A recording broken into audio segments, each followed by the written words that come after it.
I smoothed my wedding dress for the 100th time, unable to stop smiling as I gazed at my reflection. After years of disappointment, I'd finally found the one. Carter was everything I'd ever dreamed of, handsome, successful, and utterly devoted to me. In just a few hours, we'd be husband and wife. A knock at the door startled me from my reverie. "Come in," I called. My best friend Leanne poked her head in, her eyes wide. "Addison, you look stunning," she breathed. Then her expression shifted, growing serious. "Can we talk for a second?" My stomach clenched. "What's wrong?" Leanne hesitated, then blurted, "It's about Carter. I overheard something." Before she could continue, my father burst into the room. "There's my beautiful girl," he exclaimed, enveloping me in a bear hug. "Are you ready to knock 'em dead?" I used to smile, pushing aside the unease Leanne's words had stirred. "Ready as I'll ever be, Dad." The ceremony passed in a blur of flowers, music, and Carter's adoring gaze. As we shared our first dance as husband and wife, I felt like I was floating on air. Nothing could spoil this perfect day. Hours later, flushed and giddy from champagne, I scanned the reception for Carter. He'd mentioned needing to catch up with an old friend, but that had been ages ago. I spotted Leanne by the bar and made my way over. "Have you seen Carter?" I asked. Leanne's smile faltered. "Not for a while. Addison, about what I was trying to tell you earlier." "There you are." My new mother-in-law's shrill voice cut through the crowd. Eleanor appeared at my elbow, her perfectly coiffed hair not budging as she air-kissed my cheek. "Darling, you simply must come meet the Andersons. They're dying to congratulate you." I shot an apologetic look at Leanne as Eleanor steered me away. For the next hour, I was paraded around like a prized show pony, shaking hands and making small talk. All the while, a nagging worry gnawed at me. Where was Carter?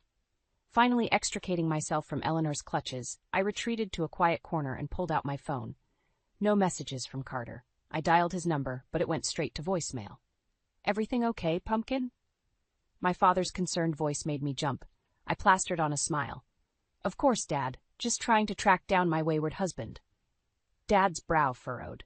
"That's odd. I could have sworn I saw him leaving with that redhead. What's her name? His ex-girlfriend?" The bottom dropped out of my stomach. "Vanessa?" Dad nodded slowly. "That's the one. But I'm sure there's a perfectly innocent explanation." I barely heard him, my mind racing. Vanessa, Carter's old friend. The ex he'd sworn was ancient history. "Addison?" Leanne appeared at my side, her face etched with worry. "You won't believe what I found out. On the night of your wedding—" I held up a hand, silencing her. "Let me guess, it's about Carter and Vanessa?" Leanne's eyes widened. "How did you know?" "Lucky guess," I said bitterly. "Excuse me." I pushed past them both, ignoring their calls as I fled the reception hall.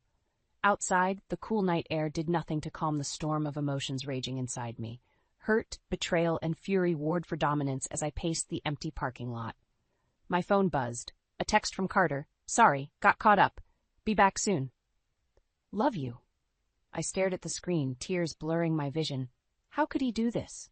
On our wedding day of all days. A car pulled into the lot, headlights sweeping across me. I squinted, recognizing Carter's sleek sports car.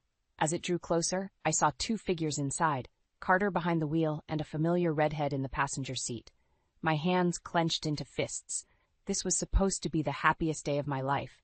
Instead, it was quickly becoming my worst nightmare. I stood frozen as Carter's car pulled into the parking lot. My wedding dress suddenly felt like a straitjacket, constricting my breathing. As Carter stepped out, his eyes widened in surprise. "Addison, what are you doing out here?" I ignored him, my gaze locked on Vanessa as she emerged from the passenger side. "Having fun catching up with your old friend?" I spat. Carter's face paled. "It's not what it looks like, I swear." "Really? Because it looks like you abandoned your wife on our wedding day to run off with your ex-girlfriend." Vanessa at least had the decency to look ashamed. "I'm so sorry, Addison. I didn't realize." "Save it," I snapped. Turning to Carter, I hissed, "How could you do this to me?" He reached for me, but I recoiled. "Baby, please, let me explain." "Explain what? How you lied to me? How you made a mockery of our vows?" Carter's expression hardened. "You're overreacting. Nothing happened." "Nothing happened." I laughed bitterly. "You disappeared for hours on our wedding night." "I told you, we were just talking." "In your car? For hours?" I shook my head in disbelief. "Do you think I'm stupid?" Carter's eyes flashed with anger. Maybe if you weren't so damn insecure, I wouldn't need to seek companionship elsewhere. His words hit me like a slap. Before I could respond, Leanne appeared at my side. "Everything okay out here?" she asked, eyeing Carter suspiciously. "It's fine," Carter snapped. "This is between me and my wife." Leanne bristled. "Your wife who you abandoned at her own reception?" Carter rounded on her. "Stay out of this. You've always tried to come between us." "Don't you dare blame Leanne," I snarled. "She's been more loyal to me tonight than you have." Our raised voices had drawn attention. My father emerged from the reception hall, his face thunderous. "What the hell is going on here?" Carter's demeanor instantly changed. "Bruce, just a little misunderstanding. Everything's fine." Dad's eyes narrowed. "Doesn't look fine to me." He turned to me. "Addison, sweetheart, what happened?" I opened my mouth, but no words came out. How could I explain this humiliation? Carter jumped in. "It's nothing, really. Addison's just upset because I stepped out for a bit. But I'm back now, and we can get back to celebrating." Dad's gaze shifted to Vanessa, who was trying to slink away unnoticed. "And who might you be?" Before she could answer, Eleanor's shrill voice cut through the night air. "There you all are. What on earth are you doing out here?" She bustled over, taking in the scene with narrowed eyes. "Carter, darling, your guests are wondering where you've gone. And Addison, really sulking in the parking lot? How unbecoming." I felt my cheeks burn with anger and shame. "I'm not sulking," I managed. "I'm trying to understand why my husband abandoned me on our wedding night." Eleanor waved a dismissive hand. "Don't be so dramatic, dear. I'm sure Carter had a perfectly good reason." "Oh, he had a reason, all right," I muttered, glaring at Vanessa. Eleanor followed my gaze, her eyes widening slightly before her mask of civility slipped back into place. "Well, whatever's happened, I'm sure we can sort it out privately. No need to air our dirty laundry in public." "Dirty laundry?" Dad growled. "If that boy has hurt my daughter."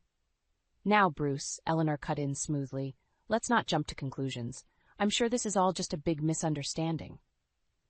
I looked from Eleanor's forced smile to Carter's pleading eyes to my father's concerned face.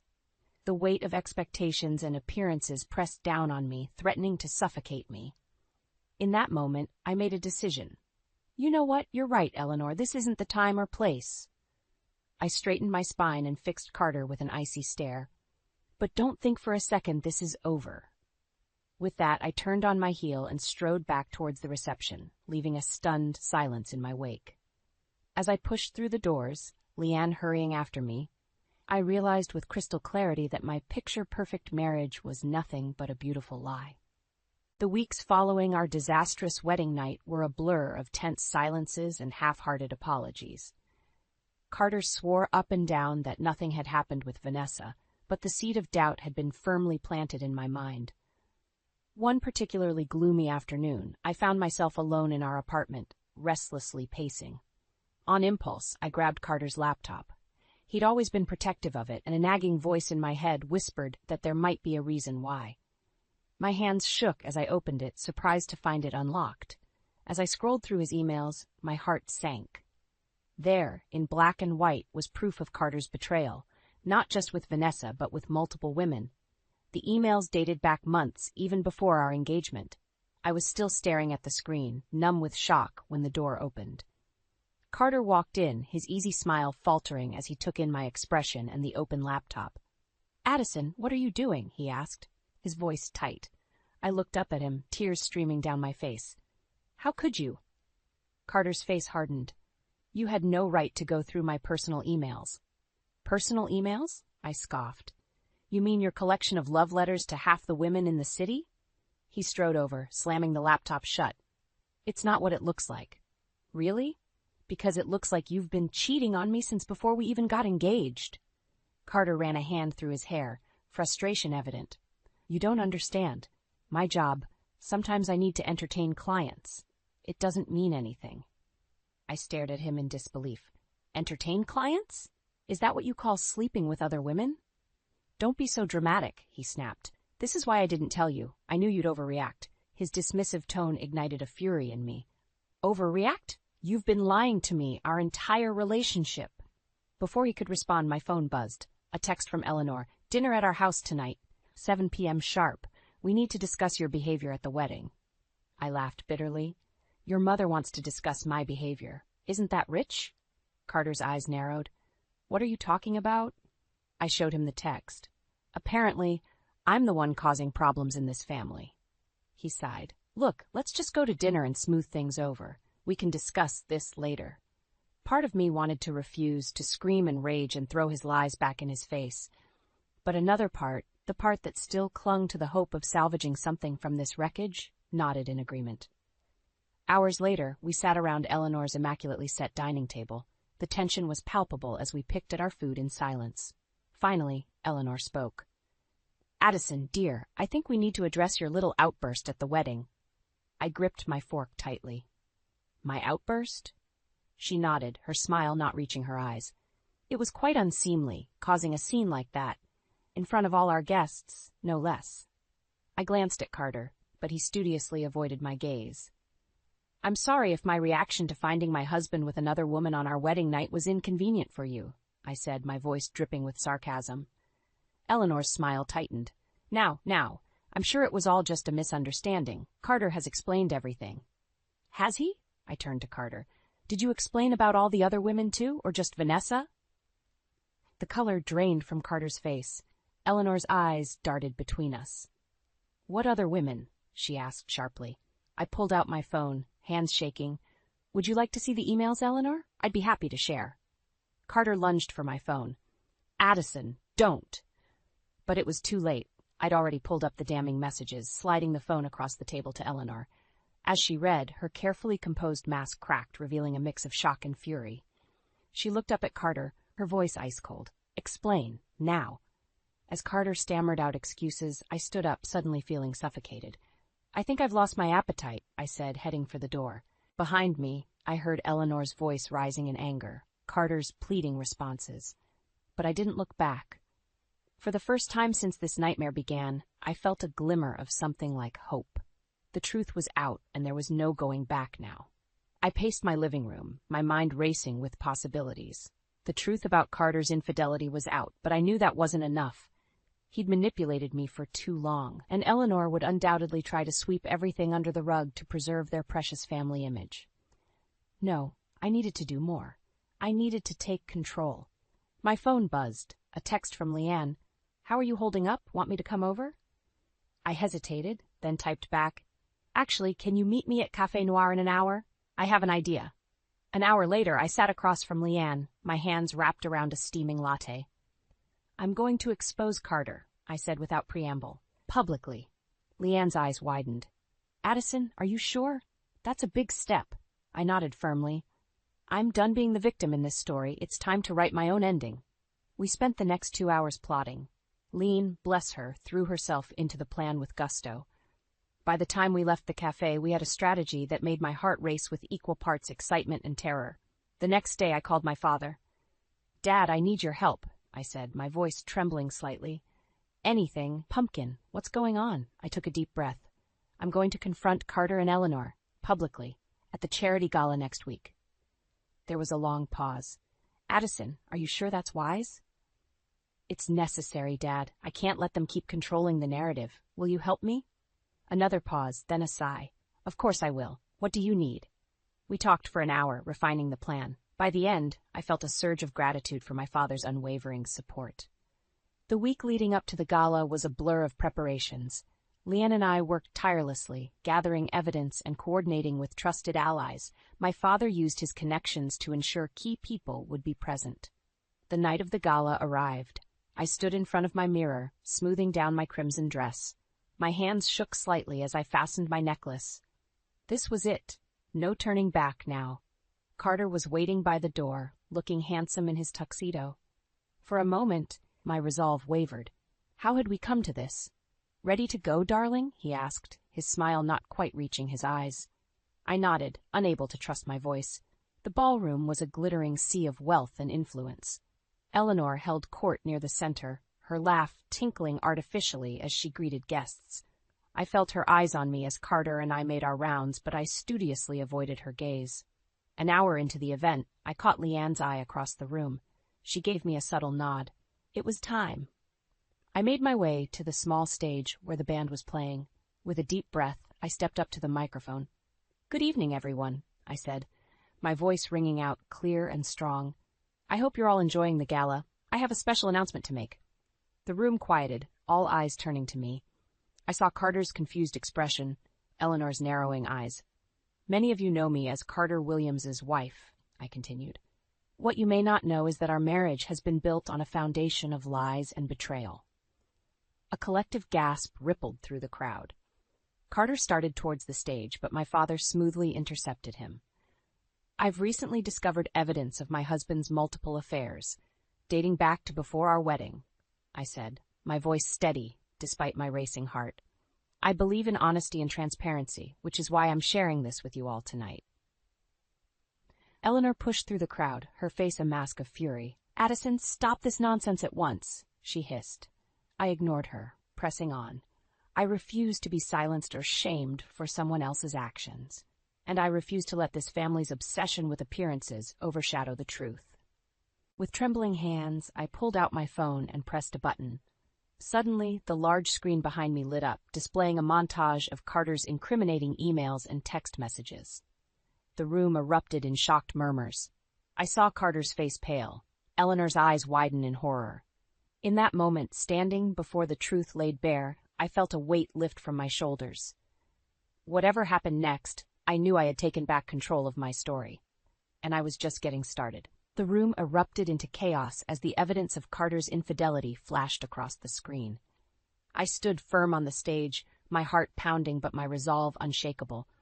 Carter's face had turned ashen, his eyes darting around the room like a cornered animal. Eleanor, however, was a force of nature. She stormed towards the stage, her carefully cultivated mask of civility crumbling. "How dare you?" she hissed, grabbing my arm. "You ungrateful little—" "Let go of me," I said, my voice steady despite the trembling in my limbs. "You don't get to control this narrative anymore, Eleanor." She released me as if burned, turning to address the murmuring crowd.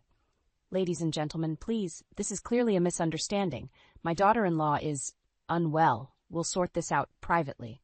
I laughed, the sound harsh even to my own ears. "Unwell? Is that what you call it when someone refuses to be manipulated and lied to?" Carter finally found his voice. "Addison, please, let's talk about this at home." "There's nothing left to talk about," I replied, my gaze sweeping the room. "I wanted you all to know the truth. About Carter, about this family, about the lies we've all been living with." Suddenly, a new voice cut through the tension. "I can vouch for what Addison is saying." I turned, shocked to see Vanessa pushing her way through the crowd. Carter's face, if possible, grew even paler. "I was part of Carter's deception," Vanessa continued, her voice shaking. "But I can't keep silent anymore. Everything Addison is saying is true." The room exploded into fresh chaos. I saw my father move to stand protectively near me, while Leanne hurried to my side. But my focus was on Carter and Eleanor, their carefully constructed world crumbling around them. Eleanor's eyes blazed with fury. "You little tramp," she spat at Vanessa. "How much did they pay you to say that?" Vanessa flinched but stood her ground. "Nothing. I'm here because it's the right thing to do."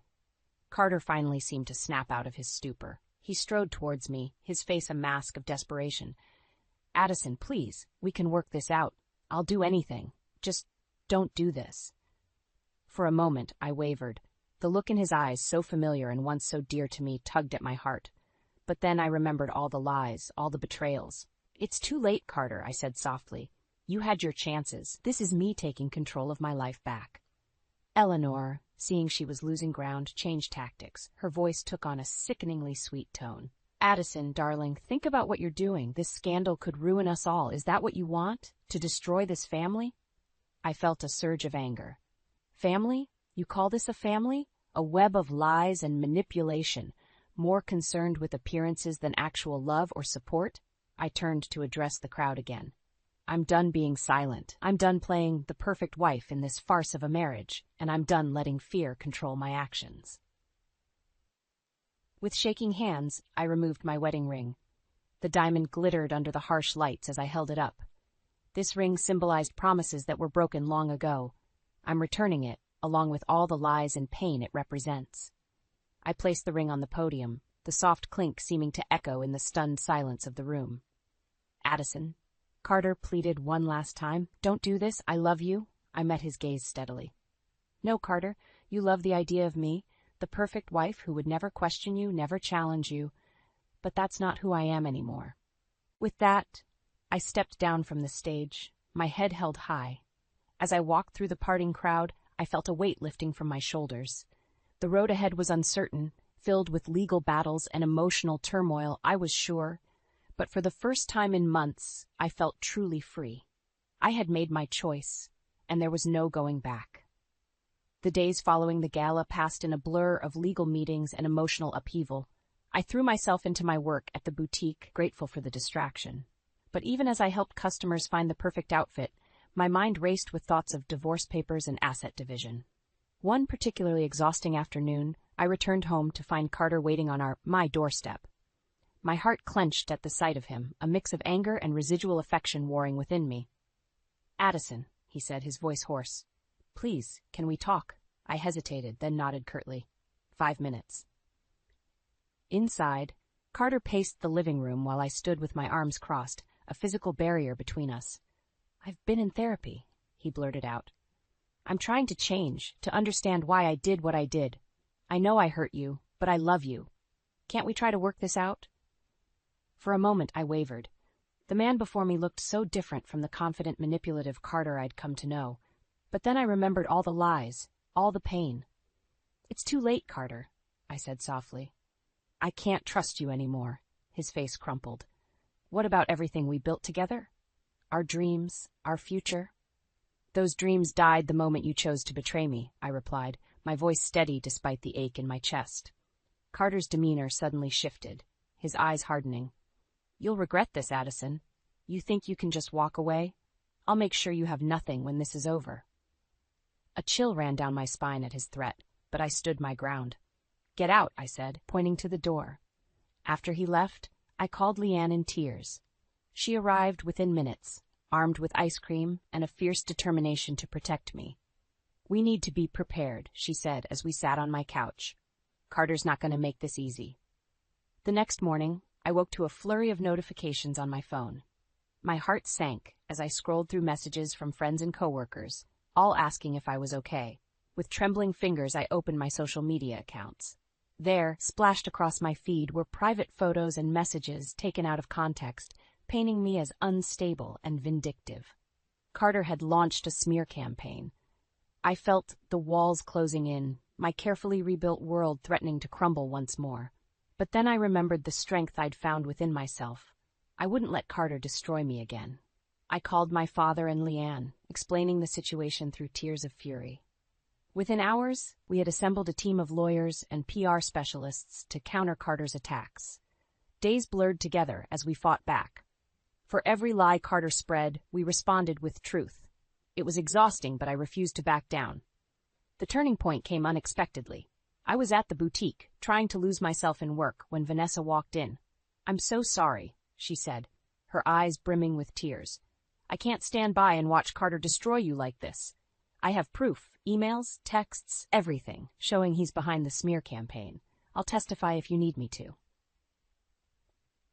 I stared at her, shocked by this unexpected ally.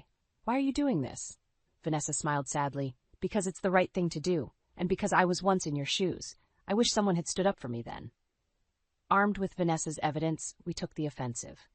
Carter's carefully constructed lies began to unravel, and public opinion swiftly turned in my favor. But just as victory seemed within reach, I received a call that made my blood run cold. It was my lawyer, his voice grave. "Addison, Carter's filed for full control of your assets. He's claiming you're mentally unstable and unfit to manage your finances. There's an emergency hearing scheduled for tomorrow." I felt the room spin around me. Everything I'd worked for, everything I'd built, was suddenly at risk. Carter was making his final desperate play to regain control. As I hung up the phone, I realized this was it, the moment that would define everything.